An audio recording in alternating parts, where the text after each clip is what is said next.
Tôi là Lan, tôi sinh ra và lớn lên tại thôn Xín Trải, xã Xín Chén, huyện Simacai. Hiện tại tôi đang làm đầu bếp tại nhà hoa sữa Sapa. Công việc của tôi khá bận rộn nên tôi ít có dịp được về thăm nhà.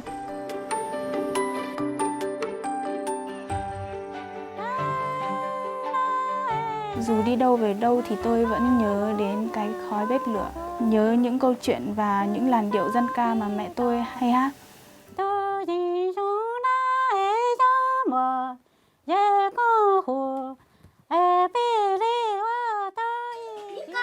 The warm smoke emanating from the cooking fire helps dispel the cold blanketing villages in the mountainous area.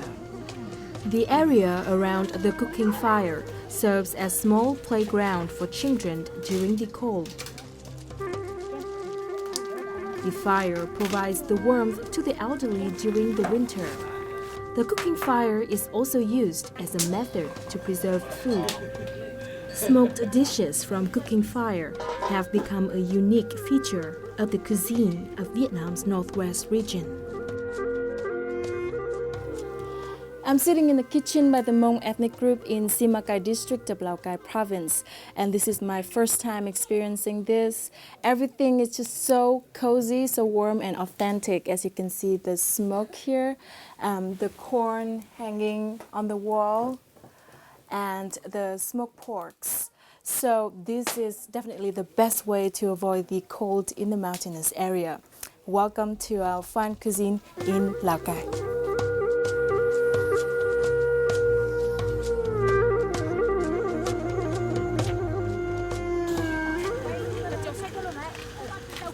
People of ethnic backgrounds in the northwest region have to cope with cold weather and frost during winter.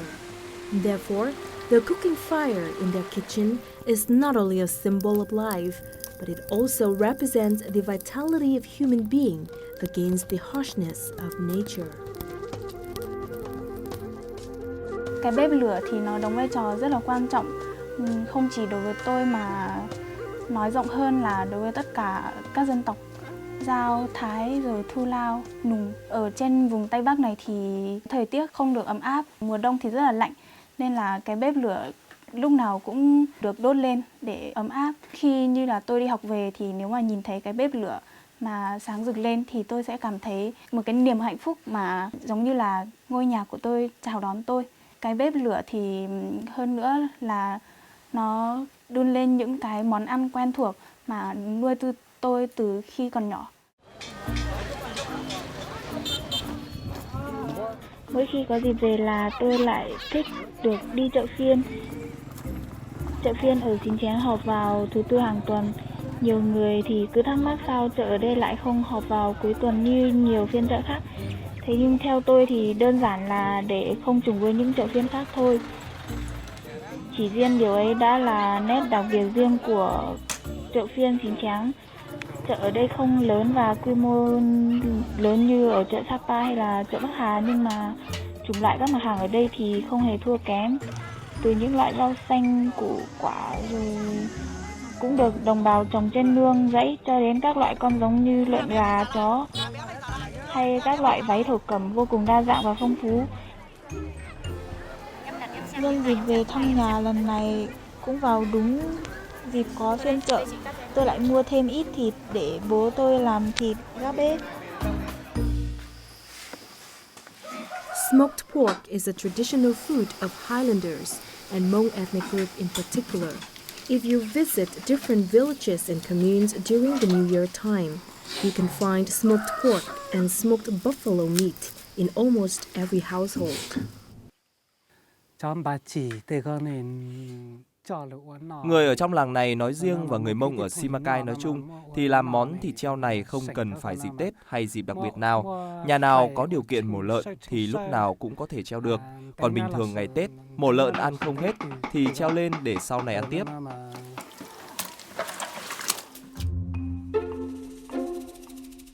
The main ingredients to make smoked meat are pork shoulder, pork rump, side pork, buffalo meat, and some spices. The smoke and heat from the cooking fire help cook the meat and remove the extra fat. Chúng tôi sau khi mổ lợn xong thường lấy thịt nạc hoặc chân thường để chiêu đãi anh em bà con trong một bữa ngày hôm đó. Còn lại những loại thịt khác như sườn, thịt bụng đem cắt thành từng miếng rồi đem ướp muối khoảng 3 đến 4 ngày để cho muối thấm vào thịt rồi mới đem treo trên bếp. Thịt ngâm muối này có thể ăn được hàng năm.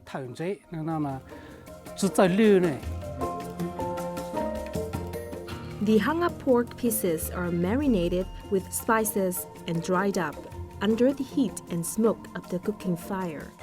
If the skins and the meat's color turns to soot black and the fatty part becomes transparent, that is when the smoked meat is well cooked and it can be reserved for years without worrying about degrading quality.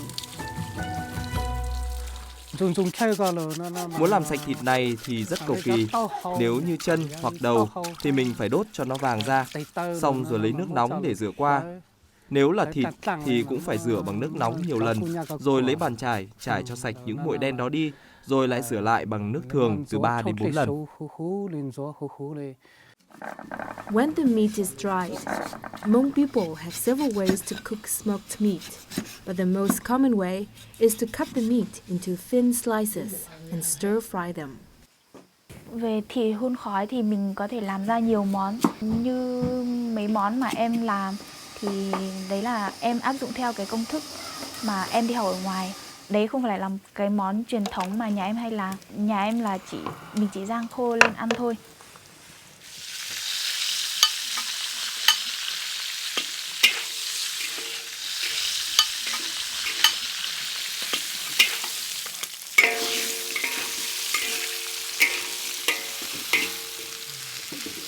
Còn đấy là món mà em cho thêm nguyên liệu, mình có thể bớt nguyên liệu và thêm nguyên liệu vào để cho nó thành một cái món khác, nó có một cái hương vị khác mà mình ăn vào thì cái hương vị nó lại rất là quen thuộc, tại vì trong đấy nó có cái thịt, cái gác bếp đấy.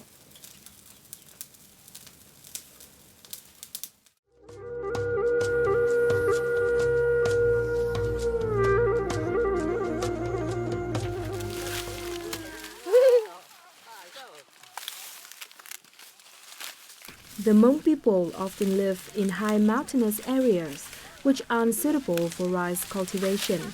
Therefore, corn is one of the major local crops. From corn, Hmong people created a dish called men men as a substitution for rice.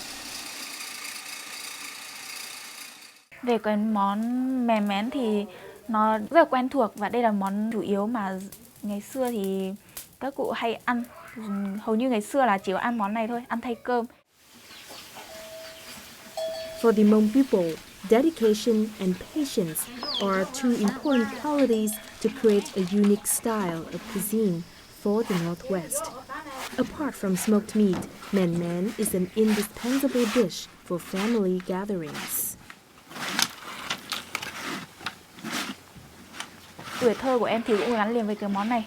Mới chỉ cách đây 4 năm, khi em đang còn học lớp 9 thì hầu như là sáng nào mình cũng phải nấu cái món này để ăn xong rồi chuẩn bị đi học. Còn bây giờ thì em đã học xong và em ra ngoài em đi làm rồi thì em làm ở thị trấn, người ta lại không ăn cái cơm này nữa. Thỉnh thoảng thì em về đến nhà thì nếu mà mình muốn ăn thì mẹ sẽ nấu cho mình ăn. Về đến nhà thì nói chung bố mẹ cũng vui mừng, có thể mổ gà này, nấu cái này rồi nấu những cái món truyền thống, những cái món ăn quen thuộc, chào đón niềm vui, hạnh phúc khi con về thăm nhà.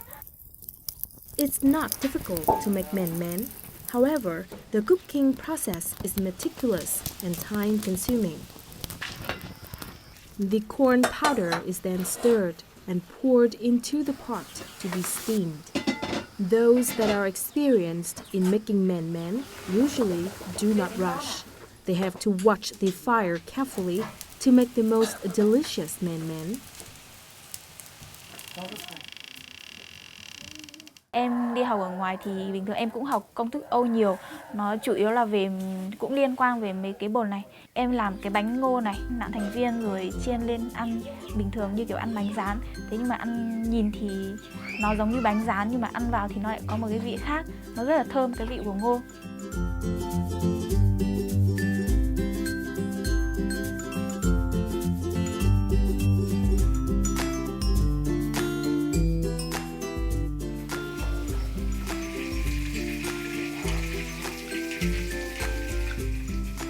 Lần nào về thăm nhà em đều muốn làm một món ăn nào đó cho gia đình, cho các em của em. Nhìn các em ăn những chiếc bánh ngô do chính tay em làm ra từ hạt ngô mà mẹ em trồng trên nương. Em cảm thấy điều đấy rất vui và ấm áp. Cái bếp lửa nó mang ý nghĩa, nó tương tự giống như là người phụ nữ. Nó là một cái hơi ấm của mỗi gia đình. Nó là cái niềm hạnh phúc của mỗi gia đình. Besides the time spent farming in the fields, Hmong women spend most of their time in the kitchen. Their day begins at dawn when they light up the cooking fire to cook breakfast for their family. Most of their lives are dedicated to housework, farm work, and taking care of their children. I feel very lucky to participate in this lovely family gathering. Different dishes made from the smoked pork here taste very different. Although the pork has a lot of fat in it, but it doesn't taste greasy at all. The lean meat is very fresh and tasty. And it makes me think of a similar dish, but it's from the Western cuisine, which is the smoked ham. But the difference is, the local here, they don't have modern utilities to create their dish. The secret recipe is that the longer the smoked pork is hung over the smoking shelf, the better the taste. And that creates the uniqueness of the Northwest cuisine of Vietnam.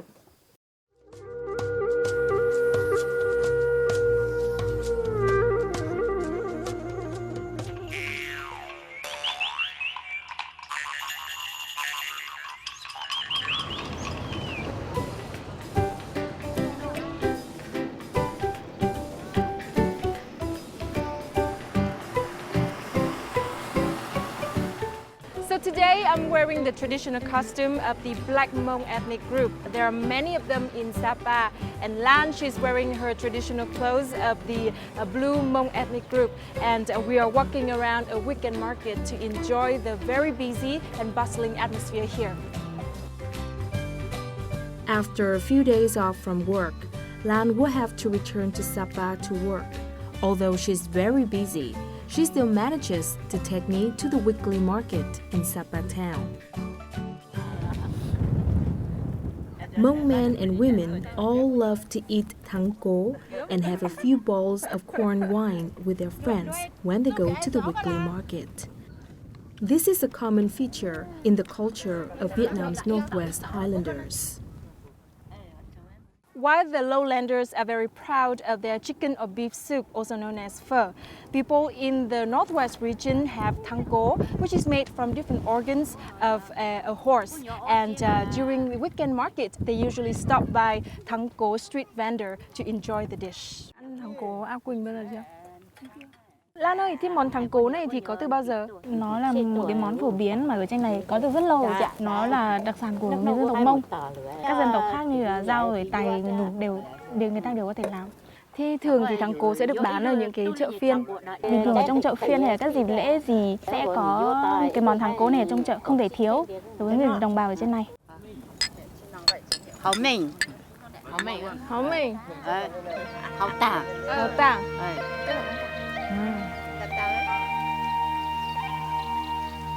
Nón à?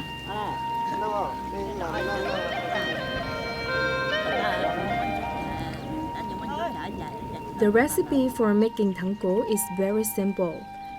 Cardamom, anise, cinnamon, lemongrass, ginger, and other traditional spices. The meat and the organ are washed, boiled, and then marinated with spices before being poured into the pot. The broth is made from horse bones, organs, and spices. Phải chú ý cụ không để cụ táp và lúc nào nước gần hết thì phải thêm nước vào, không cho khô vào để thang co không nát. Sitting beside the thang co pot, chatting with friends and taking a few sips of the corn wine has long been the unique culture of the Northwest Highlanders. And thang co has appeared not only in weekly markets, but it also appearing on menus in restaurants. It has become a must-try dish when visiting the Northwest. Cũng đã lên mạng tìm hiểu cái món này nên cũng muốn trải nghiệm cái văn hóa độc đáo ở cái món này. Tại vì chỉ có ở đây mới có được cái món này thôi, chứ cả cái vùng miền khác không thể nào có cái món này được. Mình cũng chưa có cơ hội đi nhiều ở vùng vãng cái làng, cho nên mình không có cơ hội để thử thách cái món thắng cố thực sự của người bản địa. Nhưng mà qua đến Sapa thì có cơ hội như ngày hôm nay được thắng cố được thử cái món này, cảm thấy là rất là đặc biệt và nó mang một cái đặc trưng của đồng bào bên mình. The original thắng cố made by ethnic people served in weekly markets may be too exotic for visitors to taste. Therefore, in local restaurants, thắng cố recipe has been twisted a bit to make it easier for visitors to try. Thắng cố của người đồng bào làm thì còn nguyên sơ, nhưng mà khi mà làm món thắng cố thì mình cũng cải biên một chút, nhưng mà vẫn giữ được những cái nét ẩm thực của đồng bào. Những cái gia vị để nấu món thắng cố thì vẫn giữ nguyên, nhưng mà tất cả những thực phẩm đều được làm sạch để khách du lịch đến với Sapa đều có thể thưởng thức một cách dễ dàng. If you want to try the original thắng cố and experience the cozy atmosphere surrounding the thắng cố pot, I think you should visit weekly markets in the Northwest. The original recipe is still well preserved here. Lúc tôi lớn lên đã có thắng cố, môn trình lại thắng cố trên Sapa này cũng là nổi tiếng. Bình thường thì mình đi bán cũng có khách, thì lúc nào lên khách là tìm cái thắng cố mà ăn. Thắng cố is a must-have dish for many visitors, including foreign visitors. It tastes a little bit like a beef meat, and it has some insides. So usually in my country we eat insides from the chicken in the soup. So maybe I would also admit that insides they taste like a little bit like chicken insides. Yeah, I wouldn't guess it's a horse. Chị đã từng ăn thắng cố ở một số nhà hàng. Thế thì cái món thắng cố mà ở những nơi khác họ làm, họ cải biên đi, và thắng cố ở đây thì có gì khác nhau? Tức là ở trên này thì hầu như là cái thời tiết thì quanh năm thì nó hơi lạnh. Đặc biệt mùa đông thì nó lạnh lắm, rất là rét. Cái nồi thắng cố này thì nấu thì đun lửa rất là to. Mọi người ngồi xung quanh cái bếp đấy thì anh xong rồi múc ra bát rồi ăn, mọi người trò chuyện với nhau rồi uống rượu, cảm giác là ấm áp lúc mà mùa đông nó gió lạnh ấy. Còn nếu mà ăn ở nhà hàng thì bình thường người ta lại nấu trong bếp xong rồi người ta mang ra, nên là nó khác nhau ở chỗ đấy. A big iron pot on the cooking fire, and inside there are intestines of a horse. This helps create the famous thắng cố dish of the Northwest region. And it's so famous that there's an old saying, if you ever come to the Northwest region of Vietnam, you have to try this dish.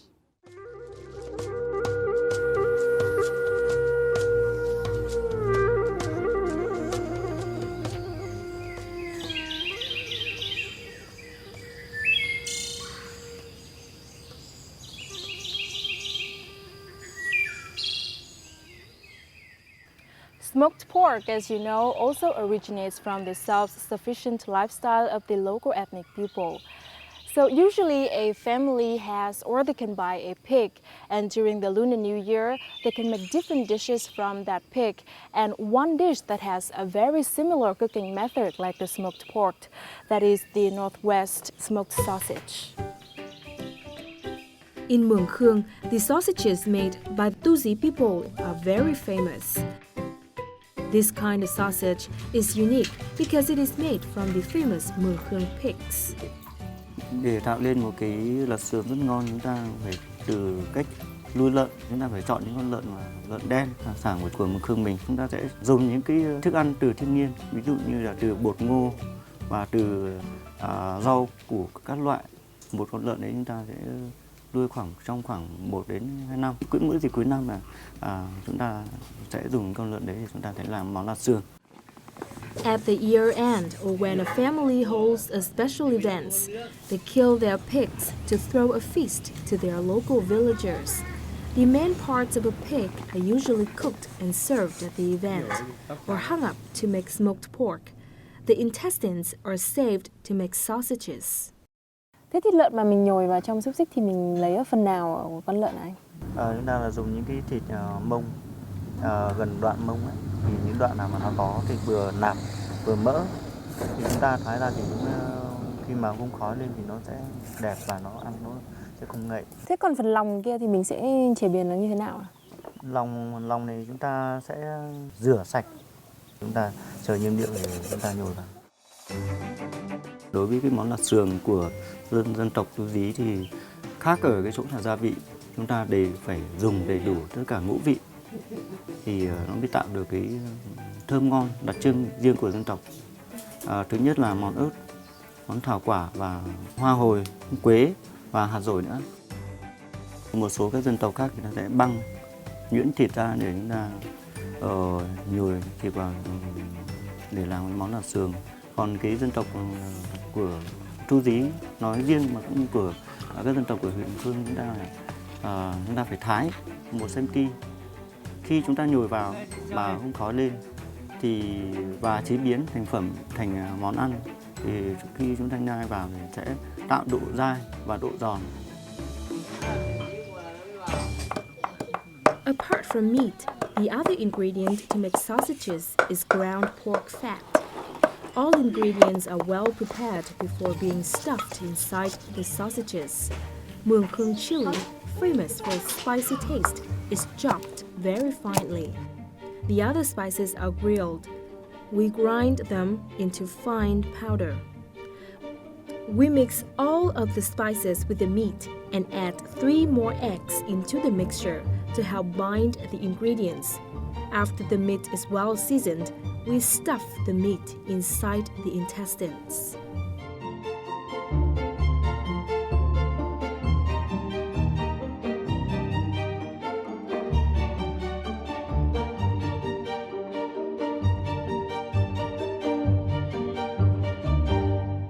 Để cho một cái lạp xưởng rất là tạo được độ ngon, chúng ta phải phơi trong ngoài nắng khoảng 2 đến 3 nắng.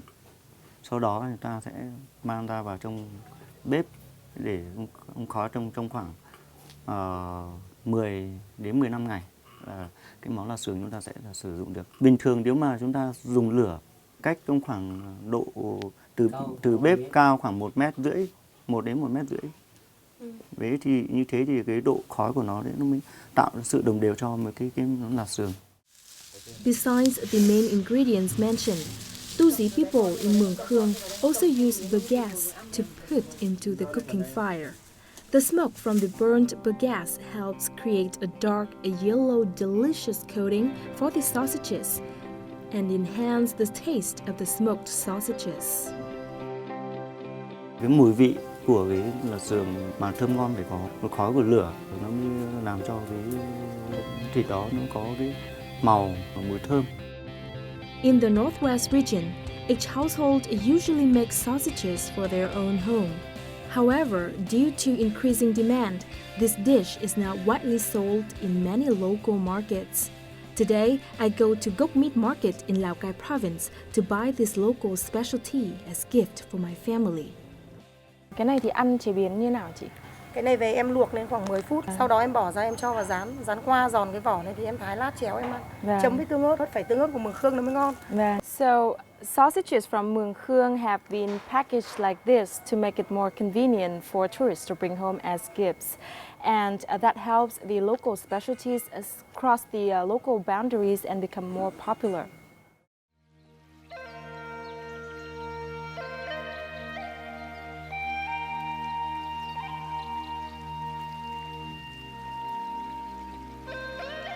In the late afternoon and evening, if you stand on the mountain and look towards the valley, you will see the smoke from local houses. These flames are like giant fireflies flying from mountains to mountains. Highlanders usually tell each other to sustain the fire in their kitchen, to warm the atmosphere around the kitchen every day, because the cooking fire keeps track of the rhythm of life and sustain their daily life.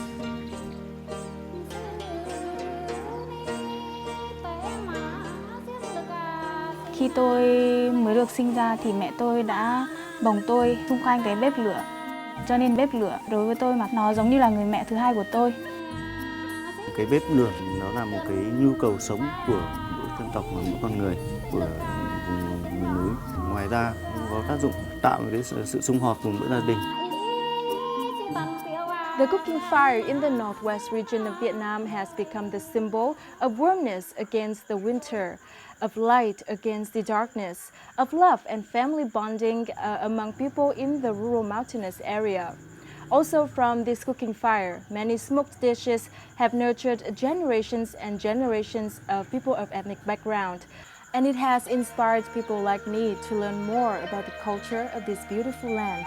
That's it for this episode of Fine Cuisine. Thank you very much for watching and see you next time.